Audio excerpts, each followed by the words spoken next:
শরীর থাকলে কিন্তু শরীর খারাপ হবে, কিন্তু নীলাচলের অচল ব্রহ্ম ভগবান জগন্নাথ দেব কি রক্ত মাংসের মানুষ?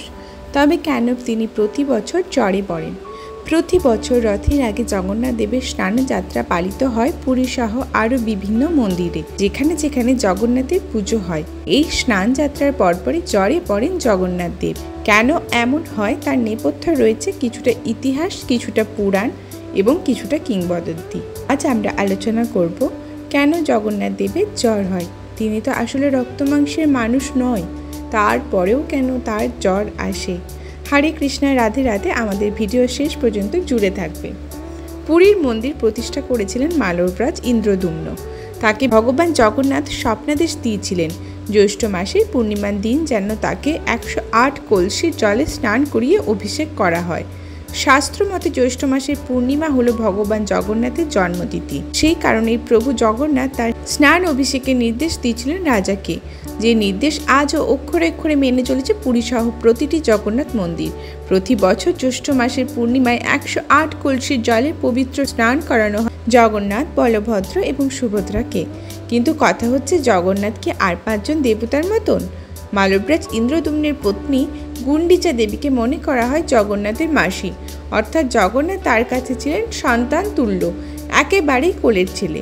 কোলের ছেলেকে এত স্নান করালে সে তো অসুখে পড়বেই। ফলত জগন্নাথ দেবেরও জ্বর এসে যায়, আর বড় দাদা এবং ছোট বোনের সঙ্গে আগামী 15টা দিন তাকে নির্ভীত বাসে কাটাতে হয়, অর্থাৎ পূর্ণিমা থেকে অমাবস্যা পর্যন্ত। তাছাড়া পুরীর জগন্নাথ মন্দিরের সঙ্গে শ্রীকৃষ্ণের সরাসরি যোগ রয়েছে। দাপর যুগে শ্রীকৃষ্ণ রক্ত মাংসের দেহ ধারণ করেই এসেছিলেন এবং মালবরাজ ইন্দ্রদ্যুম্নকে তিনি স্বপ্নে বলেন কলিতে তিনি অচল ব্রহ্মরূপে নীলাচলে অধিষ্ঠান করবে, আর এই কারণেই তাকে জীবন্ত বলে মনে করা হয়। জীবন্ত হলে তো শরীর খারাপ হতেই পারে। এমনকি জগন্নাথ দেব দেহত্যাগও করেন। প্রতি 12 থেকে 19 বছর অন্তর পুরনো নিমকাঠের দেহ ত্যাগ করে নবকলেবর ধারণ করেন তিনি। যাই হোক, কথা হচ্ছিল জগন্নাথের জ্বরের। যে 15 দিন জগন্নাথ জ্বরের আক্রান্ত থাকেন, সেই কদিন গর্ভগৃহের দরজা বন্ধ থাকে। মাত্র কয়েকজন পুরোহিত চিকিৎসকের মতো ভগবানের সেবায় নিযুক্ত হন। জগন্নাথ দেবকে তার সুতির বস্ত্র পরান, দুধ ও ফুলের রস ইত্যাদি হালকা খাবার খেতে দেন। এছাড়া নানান আয়ুর্বেদিক ওষুধও দেন। 5ম দিন ওড়িয়া মঠ থেকে আসা ফুলেরই দিয়ে হালকা মালিশ করা হয় প্রভু জগন্নাথকে। এরপর রক্তচন্দন আর কস্তুরীর প্রলেপও লাগানো হয়। 10ম দিনে জগন্নাথকে দেওয়া হয় নরম মোদক, যা তৈরি হয় 10 মূলারিষ্টে নিম, হলুদ, হরড়, বহেরা, লবঙ্গ ইত্যাদি জুড়িবুটি জল দিয়ে। এরপর রথযাত্রার ঠিক একদিন আগে জগন্নাথ, বলভদ্র এবং সুভদ্রা সুস্থ হয়ে মন্দিরের গর্ভগৃহে ফিরে আসেন। আপনারা কি জানেন, পুরীর জগন্নাথ মন্দিরের বিশাল ধনরাশির সিন্ধুকের চাবির কোনো খোঁজ পাওয়া যাচ্ছে না বিগত 5 বছর ধরে। এই চাবির কিন্তু কোনো খোঁজই নেই। এই চাবির খোঁজে 5 বছর আগে শুরু হয়েছিল তদন্ত। আপনারা কি জানেন, বিপুল রত্নভাণ্ডার সম্পর্কে এক গোপন রহস্য প্রকাশ্যে এসেছে। জগন্নাথ দেবের ধনরাশিকে 2টি ভাগে ভাগ করা হয়, অন্তর্ভাণ্ডার ও বহির্ভাণ্ডার।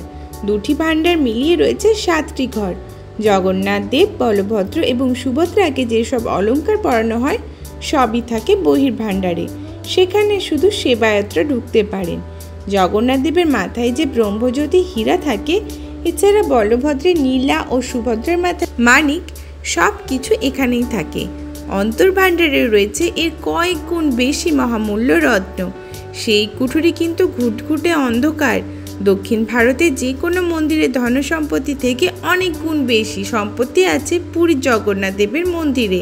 রাজা গজপতি রামচন্দ্রের 1926 সালের ফেব্রুয়ারিতে যে তালিকা রয়েছে, সেটা অনুসারে ওই রত্নভাণ্ডারে জগন্নাথ, বলভদ্র এবং সুভদ্রার সোনার মুকুট সহ প্রায় 150টি সোনার অলঙ্কার সহ 837টি জিনিস রয়েছে। জানলে অবাক হবেন, সোনার ওজন 15 কেজিরও বেশি। সেই তালিকা করার প্রায় 100 বছর পার হয়ে গেছে।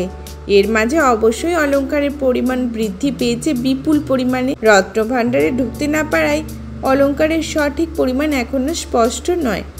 তবে রত্নভাণ্ডারে বিপুল রত্নের মাত্র 10% পরানো হয় বলে জানা গেছে।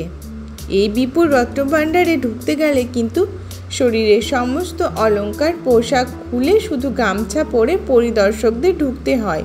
অনেকেই হয়তো জানেন না, পুরীর জগন্নাথ দেবের রত্নভাণ্ডার খোলার জন্য দরকার মোট 3টি চাবি। একটি চাবি থাকে গজপতি রাজার কাছে, একটি চাবি থাকে মন্দিরের সেবায়ত ভাণ্ডারে, আর একটি থাকে তৃতীয় চাবি, যেটি থাকে পুরীর কালেক্টরের দায়িত্বে।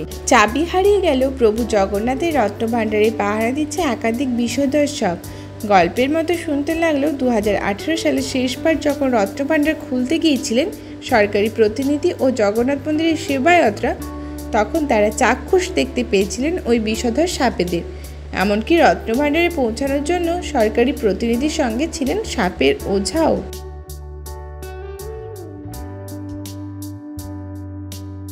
জগন্নাথ দেবকে নিয়ে এত সহজে রত্নভাণ্ডারে প্রবেশ কারোর পক্ষেই সম্ভব নয়। তিনি হলেন জগতের নাথ, জগন্নাথ ওতে প্রভু। তিনি হলেন জগন্নাথ, হলেন হিন্দু দেবতার বিষ্ণু এবং তার অবতার কৃষ্ণের একটি বিশেষ রূপ। আসলে জগন্নাথ দেবের নিয়ে যে আমরা কাহিনীগুলো শুনি, জগন্নাথ দেবকে নিয়ে যে দুটি জনপ্রিয় কাহিনী আছে, যে জগন্নাথ দেবের উৎপত্তি কিভাবে, তার একটা তো আমরা শুনেই নিয়েছি, কিন্তু আসলে জগন্নাথ দেবের এই রূপটার পিছনে ব্যাখ্যা যেটা আছে সেটা আজকে আরেকবার বলে নিই। বৃন্দাবনে গোপীরা একদিন কৃষ্ণের লীলা ও তাদের কৃষ্ণপ্রীতির কথা আলোচনা করছিলেন। কৃষ্ণ গোপনে সেই সকল কথা আড়ি পেতে শুনছিলেন।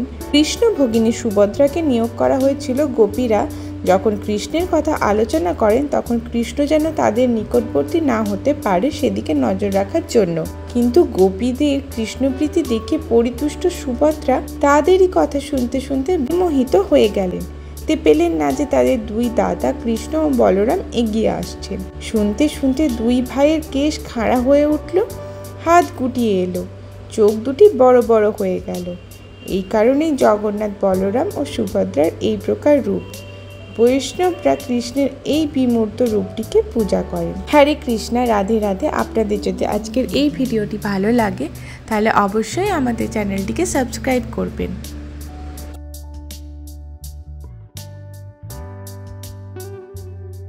এবং লাইক, কমেন্ট, শেয়ার করতে কিন্তু ভুলবেন না।